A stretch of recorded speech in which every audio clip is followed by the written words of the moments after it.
My fellow Americans, I'm speaking to you tonight from behind the resolute desk in the Oval Office.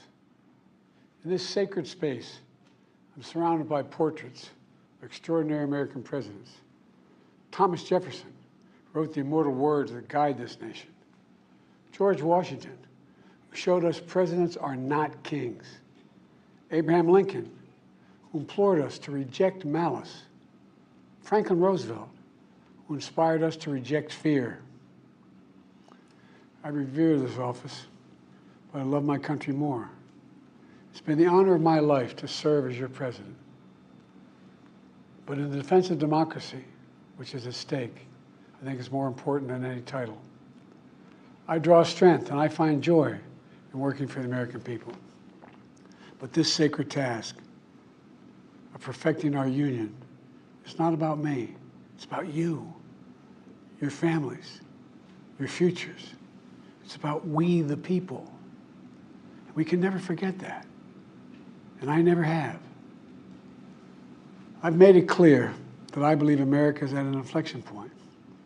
One of those rare moments in history when the decisions we make now will determine our fate of our nation and the world for decades to come. America's going to have to choose between moving forward or backward, between hope and hate, between unity and division. We have to decide, do we still believe in honesty, decency, respect, freedom, justice, and democracy? In this moment, we can see those we disagree with not as enemies, but as fellow Americans. Can we do that? Does character in public life still matter? I believe I know the answer to these questions because I know you, the American people. And I know this, we are a great nation because we are good people. When you elected me to this office, I promised to always level with you, to tell you the truth. And the truth, the sacred cause of this country is larger than any one of us. And those of us who cherish that cause, cherish it so much, a cause of American democracy itself, must unite to protect it. You know, in recent weeks, it's become clear to me that I need to unite my party in this critical endeavor. I believe my record as president, my leadership in the world, my vision for America's future, all merited a second term. But nothing can come in the way of saving our democracy. That includes personal ambition. So I've decided the best way forward is to pass the torch to a new generation. That's the best way to unite our nation. You know, there is a time and a place for long years of experience in public life. There's also a time and a place for new voices, fresh voices, yes, younger voices. And that time and place is now. Over the next 6 months, I'll be focused on doing my job as president. That means I'll continue to lower costs for hardworking families, grow our economy. I'll keep defending our personal freedoms and our civil rights, from the right to vote to the right to choose. I'll keep calling out hate and extremism. Make it clear there is no place in America for political violence or any violence ever, period. I'm going to keep speaking out to protect our kids from gun violence, our planet from climate crisis that is the existential threat. And I will keep fighting for my cancer moonshot so we can end cancer as we know it, because we can do it. And I'm going to call for Supreme Court reform because this is critical to our democracy, Supreme Court reform. You know, I will keep working to ensure America remains strong and secure and the leader of the free world. I'm the first president in this century to report to the American people that the United States is not at war anywhere in the world. We'll keep rallying a coalition of proud nations to stop Putin from taking over Ukraine and doing more damage. We'll keep NATO stronger, and I'll make it more powerful and more united than any time in all of our history. I'll keep doing the same for our allies in the Pacific. You know, when I came to office, the conventional wisdom was that China would inevitably surpass the United States. That's not the case anymore. And I'm going to keep working to end the war in Gaza, bring home all the hostages, and bring peace and security to the Middle East and end this war. We're also working around the clock to bring home Americans being unjustly detained all around the world. You know, we've come so far since my inauguration. On that day, I told you, as I stood in that winter, we stood in a winter of peril and a winter of possibilities. Peril and possibilities. We were in the grip of the worst pandemic in the century. The worst economic crisis since the Great Depression. The worst attack on our democracy since the Civil War. But we came together as Americans, and we got through it.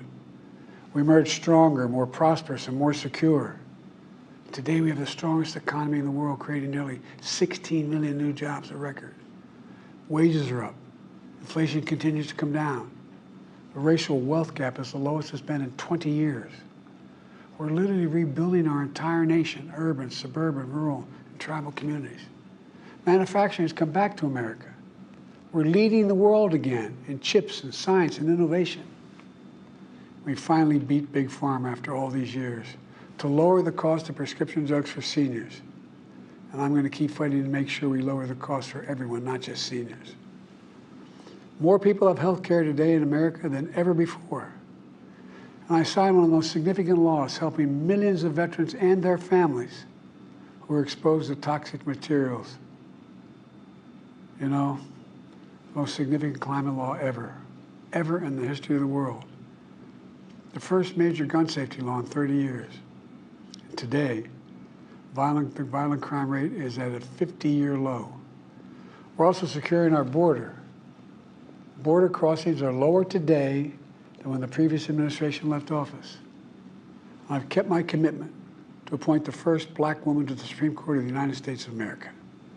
I also kept my commitment to have an administration that looks like America and be a president for all Americans. That's what I've done. I ran for president 4 years ago because I believed and still do that the soul of America was at stake. The very nature of who we are was at stake. And that's still the case. America's an idea. An idea stronger than any army, bigger than any ocean, more powerful than any dictator or tyrant. It's the most powerful idea in the history of the world. That idea is that we hold these truths to be self-evident. We're all created equal, endowed by our Creator with certain inalienable rights: life, liberty, pursuit of happiness. We've never fully lived up to it, to this sacred idea, but we've never walked away from it either. And I do not believe the American people will walk away from it now. In just a few months, the American people will choose the course of America's future. I made my choice. I've made my views known. I would like to thank our great Vice President Kamala Harris. She's experienced, she's tough, she's capable. She's been an incredible partner to me and a leader for our country. Now the choice is up to you, the American people. When you make that choice, remember the words of Benjamin Franklin hanging on my wall here in the Oval Office, alongside the busts of Dr. King and Rosa Parks and Cesar Chavez. When Ben Franklin was asked, as he emerged from the convention going on, whether the founders have given America a monarchy or republic, Franklin's response was, a republic, if you can keep it. A republic, if you can keep it. Whether we keep our republic is now in your hands. My fellow Americans, it's been the privilege of my life to serve this nation for over 50 years. Nowhere else on earth could a kid with a stutter, from modest beginnings in Scranton, Pennsylvania, and Claymont, Delaware, one day sit behind the resolute desk in the Oval Office as President of the United States. But here I am. That's what's so special about America. We're a nation of promise and possibilities, of dreamers and doers, of ordinary Americans doing extraordinary things. I've given my heart and my soul to our nation, like so many others. I've been blessed a million times in return with the love and support of the American people. I hope you have some idea how grateful I am to all of you. The great thing about America is here, kings and dictators do not rule, the people do. History is in your hands. The power is in your hands. The idea of America lies in your hands. You just have to keep faith, keep the faith. And remember who we are. We're the United States of America. And there's simply nothing beyond our capacity when we do it together. So let's act together, preserve our democracy. God bless you all, and may God protect our troops. Thank you.